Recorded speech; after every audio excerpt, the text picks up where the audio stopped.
Mr. President, kayo po ba, sa puso ninyo, gusto niyo bang makipagkasundo pa sa mga Duterte? Oo. Ako, ayoko ng gulo. Gusto ko makasundo sa lahat ng tao. Mas maganda, marami na akong kaaway. Hindi ko kailangan ng kaaway. Kailangan ko kaibigan. Gawin natin reaction to kay Bongbong Marcos na interview ni Kato Nieng. May inamin na nagsawa na daw ang tao sa politika. Totoo ba yon? Che! Puh! Marcos, totoo ba yon? Pambihira naman yan, oh. Ano daw, nagsawa na daw ang tao sa politika? Totoo kaya yon? Che! Puh! Itong klaseng taong ganito, hindi ka pwedeng magtiwala kasi ang dami mo na kasing ginawang palpak, Mr. President, sa iyong mga sinasabi. At ito na naman ngayon, gusto daw niya makipag-reconcile sa mga Duterte. Pagkatapos lahat-lahat na ginawa mo sa kay Tatay Digong na 80 anyos, tapos para kang wala kang awa nun. Ay nako naman, wag mo ipuhunan kasi ganitong sitwasyon na ngayon na nagkanda talo-talo kayo sa eleksyon. Ito yung video niya. Medyo mahaba to. Kung hindi pa kayo nakapanood nito, so pwede nito panoorin. Kung napanood nyo na to, so nasa inyo na ho yun. Kung iwanan nyo na to, kung basta kayo na bahala. Basta sa akin dito, gawan ko to ng reaction kasi ayaw ko tong palampasin to kanya mga sinasabi dito. Kasi nangyari na ilang beses kasi sa atin na gumagawa to ng mga istorya na hindi naman tinutupad yung mga sinasabi. Ito na. Pati namin kasi dito eh. Don't explain it to us anymore, just do it. Nagsawa na ang Pilipino sa politika. Nararamdaman ko Intro po pa lang ho yan, no? Intro pa lang to. Nyo, no? Na may gusto kayong gawin pero hindi nyo magawa. Masyado raw kasi kayong mabait. Anong gagawin ko? Maging masamang tao? Siguro, dapat nga talaga maging mas mabagsik talaga. Kailan nyo? Na may pagkukulang kayo doon? Oo. Ang problema sa malalaking proyekto, di ba? Transportation. Medyo matagal eh. May pagkukulang daw siya. Talaga, ang daming pagkukulang. Marcos, ang daming pagkukulang ha. Hindi mo tinututukan talaga yung ibang dapat tapusin. Ito yung tungkol ho to sa project ng mga malalaki daw na kanyang dapat tutukan talaga. Pero hindi niya tutukan to. Hindi pa raw tutukan na puro kayo kakwartahan kasi sa ginagawa niyo. Lalo si pinsan mo yung si Martin Romualdez. Nako. Tagal. Sir, wala pa kayong sisipaking gabinete ngayon? Baka mangyari yan. Ang bait nyo, sir. Ang bait nyo talaga. Bakit? Hindi ko. Magko-confess ako dito. Kumusta po kayo, Mr. President? Mabuti naman. Opo. Anong Ito yung umpisa talaga. realization nyo na ganito po ang naging resulta po ng eleksyon? May kinalaman po sa administration slate? Para sa akin, I have two conclusions din sa election. Una, nagsawa na ang Pilipino sa politika. Sawan-sawa na sa politika. Hindi ho nagsawa ang mga tao sa politika. Nakakasawa kung kagaya mo ang pamumuno. Yan ang nakakasawa. Pero sa politika naman, na ibang pamamalakad, palagay ko hindi ganun ang mga tao eh. Ikaw rin may sabi niya, nagsawa na ang tao sa politika. Sa bagay, kung sa tingin mo ay nagsawa sa mga Marcos, pwede ho yun. Pwede yun, nagsawa na sa mga Marcos. Sa amin lahat, hindi lamang sa akin, kundi sa aming lahat. Tama na yung pamumulitika ninyo. At kami naman ang asikasuhin ninyo. Tama rin naman eh. Yan naman talaga ang dapat natin ginagawa. Kaya mabuti. Tapos na yung eleksyon. Tama na yung politika. Maggawin na natin lahat ng kailangan gawin. So nagsawa ang tao. Ano po yung pangalawa? Yung pangalawa, disappointed ang tao sa serbisyo ng gobyerno. Ayon, siya namin sumisabi. Hindi nararamdaman at masyadong mabagal ang galaw. Siya na mismo yung may sabi niyan. Hindi na ibang tao nagsabi niyan ha. Hindi na si dito na tanong ni Claire Castro kung ano ba talaga ang sa mga nito. Ikaw na mismo nagsabi niyan ha. Mabagal. Pag bubuo ng mga project na hindi pa nila maramdaman. Palagay ko ang nangyari dyan. Dahil nung bago akong upo, sabi ko ayokong mangyari na business as usual. Dahil walang mangyayari sa Pilipinas. Hanggang doon na lang tayo. Hindi tayo aalsa. Sabi ko, kailangan natin baguhin ito. Kaya tinignan ko yung malalaking mahihirap na proyekto na long term ang magiging effect. Yun ang trabahuhin natin. Opo. So, tinrabaho namin, kaya ang lalaki na yung mga project na ginawa namin priority, yung mga tourism, Ano? mga health, Oh. yung mga puro malalaking proyekto. Saan? Ang problema sa malalaking proyekto, di ba, transportation, Medyo matagal eh. matagal talaga. Matagal yan. Kahit na super efficient, walang problema, tama, hindi nagka-problema. Matagal talaga yan. Opo. Isipin Yes, mo sir. yung subway, Okay, nabanggit niya sa buhay. Paano kasi di matagal? Walang efficient, oo. Yung mga, anong sinasabi? Yung mga, yung right of way. Yung walang efficient na ikaw mismo, tinanggalan mo nga ng budget eh. Pambihirang buhay to, oh. Pambihira talaga to, oh. hukayin mo yung para makadaan yung trend. Matagal yun, matatapos yan. Tapos na ako, matagal na akong tapos. Opo. Pero sabi ko, kailangan magagawa natin ito. Kasi kung hindi natin gawin, paano na? Hindi ko maintindihan eh. Matatapos yan, matagal na kung tapos. Ang gulo nun, no? Dito na lang tayo. Kailangan gumawa tayo ng bago. Anong bago kaya? Nasa isip ko, Hmm. may magandang kasabihan, if not us, who? If not now, when? Kailangan gawin na natin. Galing, ah. Opo. English yun ah. Ito talagang na-realize ko. Realize mo? Na hindi natin nabigyan ng sapat ng atensyon yung mas maliit na bagay. Oh. Yung para maging masagbaginhawa ang pang-araw-araw ng buhay ng tao. Tama, sa ayuda yun. Hila sa tren, yung traffic, Ayun. yung mga ganyang klase. Para naman mas maginhawa ang buhay ng tao. Kasi iniisip ko hindi, pag pinaganda natin yan, gaganda rin. Oo, Ano siyempre. gagawin natin ngayon habang inaantay? Ang gulo talaga, no? Pag pinaganda natin yan, gaganda rin. Alangan naman, pag pinaganda natin yan, papangit din. Ang gulo talaga dito. Saan kaya talaga? Focus. Men, focus, eh? Kasi, ang gulo. Hindi, anong gagawin natin ngayon? Naku, kamot sa ulo. Bibigyan natin ng Anong atensyon gagawin ngayon? natin? Inaamin niyo po ba na may pagkukulang kayo doon? Oo. Nag-concentrate kami lahat, yung kabinete lahat. Kaya sinasabi ko, ito yung mga importante. Kailangan umpisahan natin ito. At kahit wala na tayo rito, nasa lagay na yan, natuloy-tuloy na yan. Kailangan ng talagang tapusin. Yun ang talagang iniisip ko. Kailan kaya tapusin yan? Po ba, meron pa rin kayong countdown ng natitirang mga araw niyo sa Malacanang? Araw-araw. Pumapatak yung Pumapatak ang ulan? Yung metro.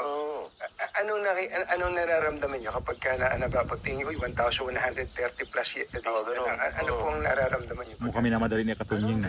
Mula nung umpisa, kailangan natin madaliin ito. Kailangan natin madaliin. Minamadali ni Katunying. Pag wala pa, hindi pa magawa. Opo. Binibiro ko nga yung mga mayayaman kong kaibigan, yung mga malalaking taipan. Sabi ko, naiingit ako sa inyo dahil kahit napakalaki ng korporasyon ninyo, nahawak ninyo, pagka inutos ng CEO, ng boss, tapos na. Opo. Pagka ako nagutos, marami pa akong kukumbinsin. Sabi, dito sa gobyerno, pagka meron ka naisip na bagong initiative, bagong idea, siyempre lalapit mo dun sa rank and file, di ba? Para ito, implement ninyo ito. Naku, ang sagot na laging bumabalik, ay sir, hindi pwede yan. Baka makuha kami, Totoo rin naman. Dahil patong ang mga batas natin. Totoo rin naman. Ano ba naman yan? Ano ba? Ay, Diyos ko. Siguro, yung nakapanood dito sa akin na maasar lang kayo sa akin. Out na lang kayo. Kasi gusto ko nga ako mag-react nito sa kanyang interview eh. I don't care na magalit kayo na hindi kakampi nitong kakampi nito ni Bongbong Marcos. Bahala kayo diyan. Magtiis kayo sa mukha ko. Kung minsan contradictory, lahat ng tao masyadong maingat.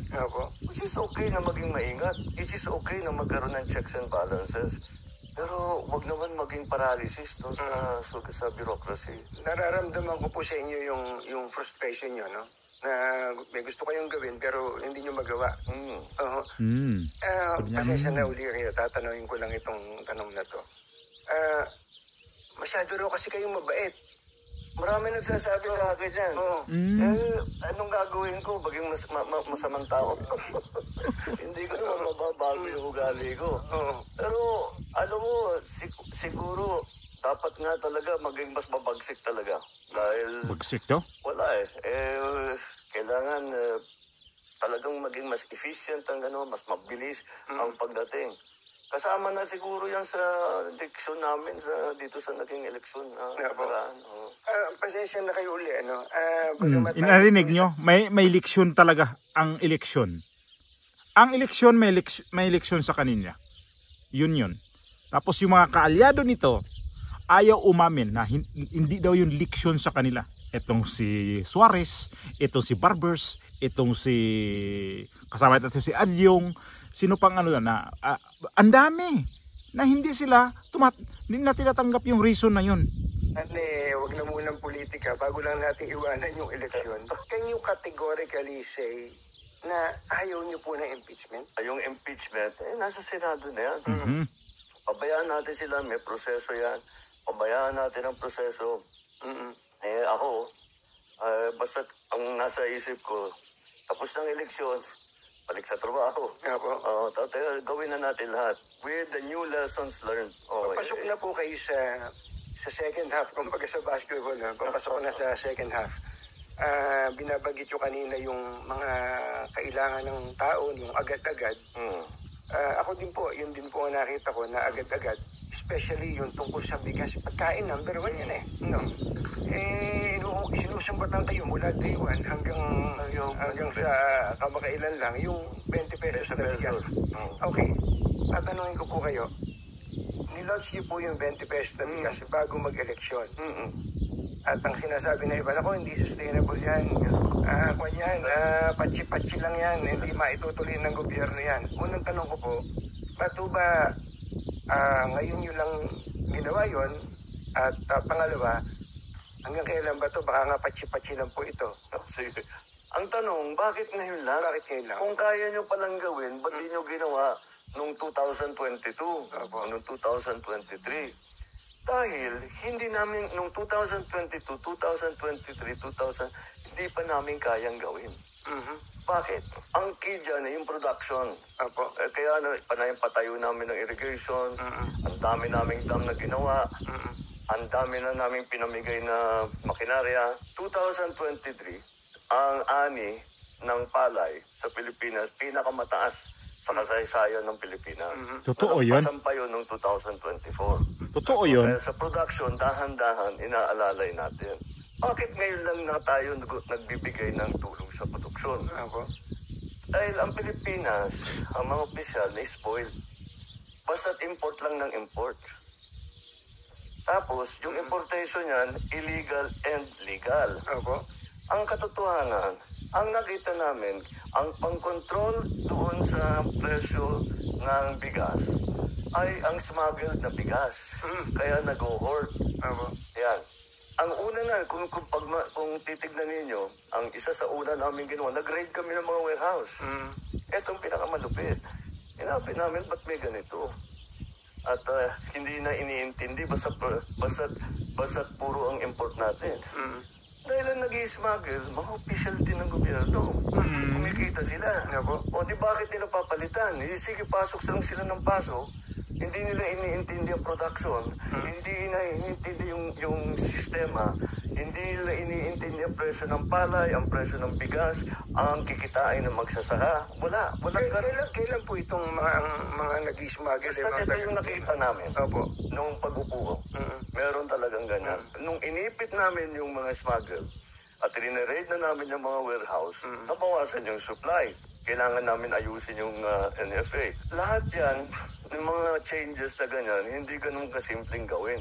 May batas na kailangan palitan, mayroong mga taong kailangan palitan, ibang konsepto na. So, ngayon lang namin nabuo lahat. Mr. President, ang isa pa pong importante sa tao, kalusugan, di po ba? Meron naman ng kung anong nahihingi ang mga tao, pero pagpunta nyo sa ospital, lalo sa public hospital, ang hahaba pa rin ng pila. Yun ang problema. Hindi po ba haba ng pila? Tapos yung mga tao, parang hindi pa rin nila alam na meron palang mga programa ang gobyerno tungkol sa ganito. Number 1 po dyan, yung tungkol sa PhilHealth. Ano ba pwede natin gawin sa PhilHealth para wala na talaga halos babayaran ng mga tao sa... Tingnan natin yung sagot nito. Malapit na tayo doon. Opo. Malapit na tayo doon. Saan? Nabanggit mo na rin yung mga pila na nakapunta na ako sa ospital. 200 ng tao nakahilera. Grabe, ano? Oo, dalawang oras bago nila maibigay yung papeles nila.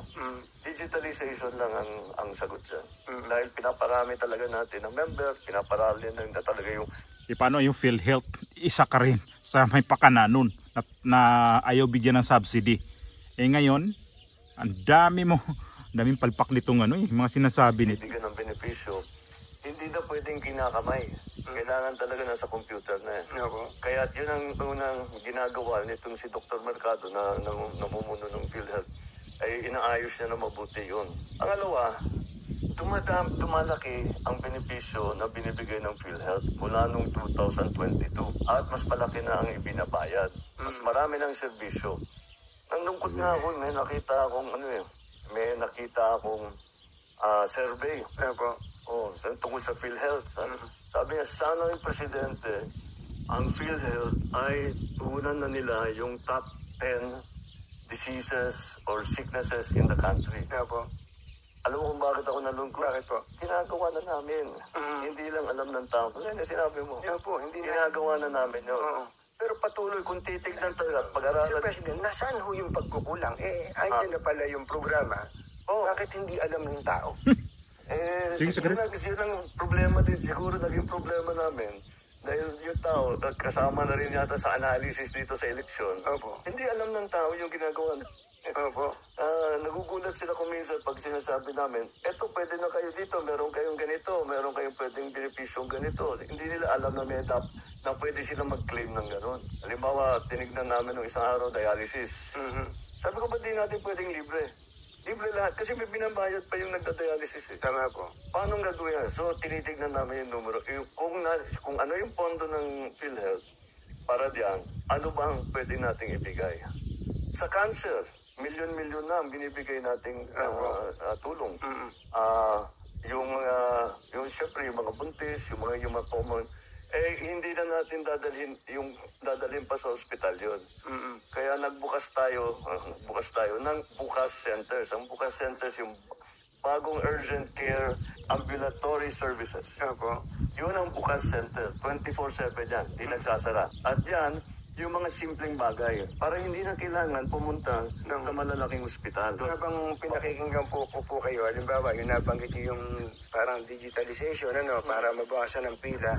Ako meron po akong isang naisip, baka lang pwede nyo consider. Para matigil tong pila-pila na yan. Kasi nga, nakakalungkot na yung iba, ma-absent pa sa trabaho para lang makapila. Yung kamag-anak nila, pumipila. Meron po tayong PhilHealth. Meron tayong DOH. Nahihingan po ng tulong yan. May DSWD, pagka may sakit. May PCSO. At pagka nakachamba ka pa, merong guarantee letter pa yung congressman kaya halos wala nang binabayaran talaga. Kaya lang, 5 yung pipilahan mo. Nga. Pwede po bang magpatayo na kayo ng isang pipilahan na lang kung hindi man kailangan? Para diretso na po ang tao. Para tutulungan mo din lang yung tao, wag mo na silang pahirapan. Lahat yan, ang problema talaga. Old style ang ginagawa . Yan nga, di kamay. Kaya, yun, meron tayong mga app, mga e-gov app na gano'n. So ginagawa namin, hanggat maaari, huwag ka nang pupunta sa kahit na anong opisina, doon ka lang sa bahay mo. e-gov.ph. Kasama doon, kailangan may internet. Kaya pinapalawak din namin ang internet coverage. Para yung mga nasa island, yung mga nasa malayo, napakahirap para sa kanila.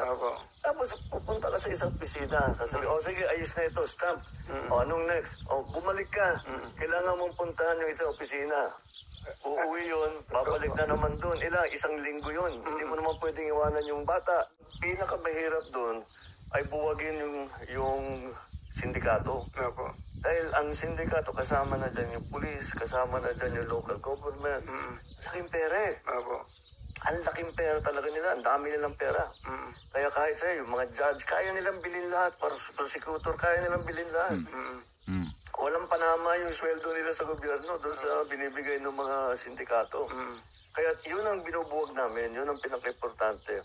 Ngayon, hindi na namin binigyan ng atensyon yung nasa baba. Yung nasa baba.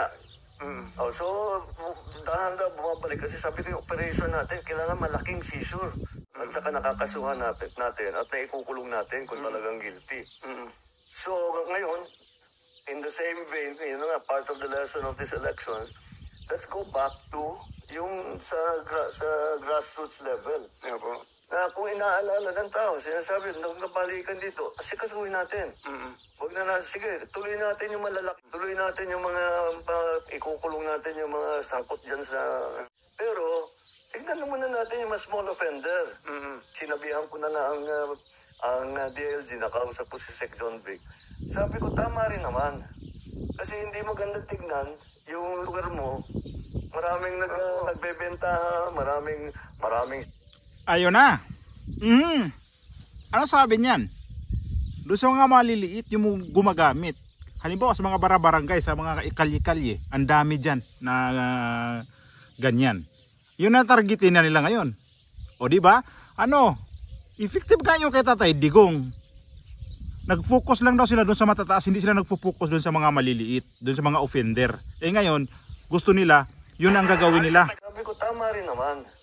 Kasi hindi maganda tignan yung lugar mo. Maraming nagbebenta, maraming mga high na ano-ano ginagawa. And that's why yung aming na bagong is cops on the beat na may tao doon. Kasi kung may tao doon, walang ginawa yan, araw-araw umiikot ng umiikot. Alam niya lahat yan. Oo, alam niya lahat yan. So, asahan po namin in the next coming days, pati mga, kumbaga, ang tawag namin dyan, yung maliit, mga dagandingding Mga dagandingding, uhulihin na rin sila, hindi na sila pababayaan ng polis. Hindi kasi talaga, iniiwasan ko, yung basta may suspetsya, o may hinala, o may sumbong, basta huli. Sabi ko, mag-focus tayo. Mag-focus ulit tayo doon sa small time. Sabay yun. Tinitira yung malaki. Hindi naman titigil yung mga operation. Sakit sa ulo. Oo, talaga. Kayo po ba, anong gusto nyong... Tingnan natin. Gusto nyo? Kayo ay kinatatakutan o kayo ay nire-respeto? I want to be respected, but maybe fear is better. Considering our current situation, kaya ako po tinanong yun, kasi I'm sure naririnig nyo naman yung mga usapin ng mga katiwalian, kung saan-saan, sa ibang ahensya ng gobyerno, ibang sangay ng gobyerno. Kasi daw po, mabait nga po kayo at hindi daw po natatakot sa inyo itong mga tampalasan, mga luko-luko na to. Ngayon pong papasok tayo sa susunod na second half, ano ba ang aasahan namin sa isang Presidente Marcos in relation to anti-corruption effort? Sa nakaraang 2 taon, 3 years, basta't may report kami na validated, tanggal yan. Hindi na namin ina-announce, pero tanggal yan. Kadalasan. Marami na talagang, pero hindi na namin pinag-usapan kasi gulo na naman Tapos may basta umalis ka na. Kunti kakasuhan ka namin, kukulong kita, umalis ka na lang. Marami na rin. Pero sir, ang laging sinasabi, I am resigning due to health reason. Parang binibigyan nyo pa ng graceful exit Hindi tuloy natatakot yung iba na gumawa Pero ang gagawin natin, performance review. Maganda naman ang takbo, pero performance review. Para ito yung target natin, ba't di natin naabot? Nakuha natin. Ito, overpriced na naman. Ito yung ganito, ganyan. All of these things that, performance review. Titignan namin bakit mabagal ang baba ng serbisyo. Ano yung gagawin natin para pabilisin? Yun ang importante. Sir, wala ba kayong sisibaking gabinete ngayon? Mr. President, kayo po ba sa puso ninyo, gusto niyo bang makipagkasundo pa sa mga Duterte? Ayoko ng gulo. Gusto ko makasundo sa lahat ng tao. Mas maganda, marami na akong kaaway. Hindi ko kailangan ng kaaway. Kailangan kong kaibigan. Kagaya na sabi ko sa'yo, pagka... Hindi ko... Magko-confess ako dito. Pwede naman po. Para akong pari po dito ngayon. Paano walang kaaway? salita ka ngayon na hindi natin papayagan ng ICC makakapasok, pero nakipag-coordinate kayo sa ICC through Interpol para madagit si dating Pangulong Duterte. Ay nako naman Ewan ko, Bulero. kahit hanggat maaari, ako, ang habol ko ay yung stability, peaceful, para magawa namin yung trabaho namin. Kaya ako, lagi nga akong bukas sa ganyan. I'm always open to any approach na, alika, magtulungan tayo. Diba? Kahit hindi tayo magkasundo sa polisiya, hindi tayo magkasundo. Gawin yung trabaho, pero huwag na tayong nanggugulo. Huwag na natin Nanggulo ang mga Duterte. Nanggulo si VP Sara Duterte. Nanggulo si Bato sa'yo. Sino pang ano dyan? Hindi ka tumutupad kasi sa usapan. Adik ka talaga eh. Tanggalin natin yung gulo. Grabe, no? Parting shot nyo na lang doon po sa mga kababayan natin na siguro ay somehow nabawasan po ng pagtitiwala sa inyo para mabalik po yung tiwala nyo sa kanila. Ano po yung gusto nyo sabihin sa ating mga kababayan? Well, asahan nila na tayo naman kahit nasa matataas na posisyon, asahan nila lagi kaming nakikinig.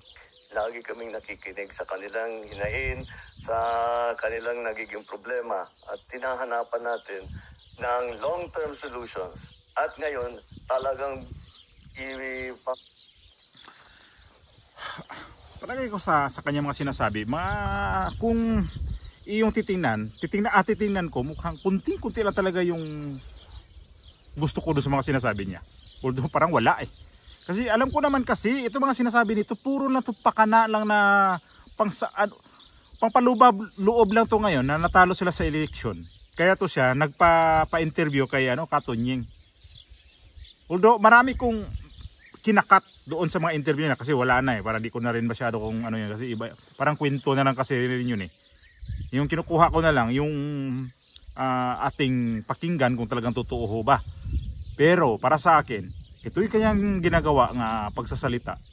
Frustrated talaga siya sa nangyari sa mga tao sa Pilipinas na mukha talagang hindi na talaga siya gusto sa mga tao. Kaya siya siguro naglabas ng saloobin. Kaya Bongbong Marcos, kung hindi ka talaga magbago, para sa akin may chance pa naman magbago to eh. May chance pa. Na ito natitiran niyang mga ilang taon na 2 taon mahigit, may chance pa na baguhin niya to. O talagang idiinan talaga niya sa kanyang pamumuno. Tanggalin mo yung nakapaligid sa'yo dyan. Kasi yan ang anay sa'yo. Sa totoo lang. At huwag kang magpadala kahit sa asawa mo. Yung asawa mo, hindi yan nagtatrabaho sa gobyerno. Ikaw ho yung nasa gobyerno. Kaya huwag mo pakinggan yun sa paligid mo. At ito si Martin Romualdez, payo ko lang sa'yo. Huwag mo na itong gawing speaker. Itong darating na July.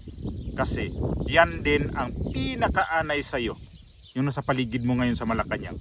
Pag yan na matanggal mo, sigurado matiwasay ang iyong pamumuno sa gobyerno.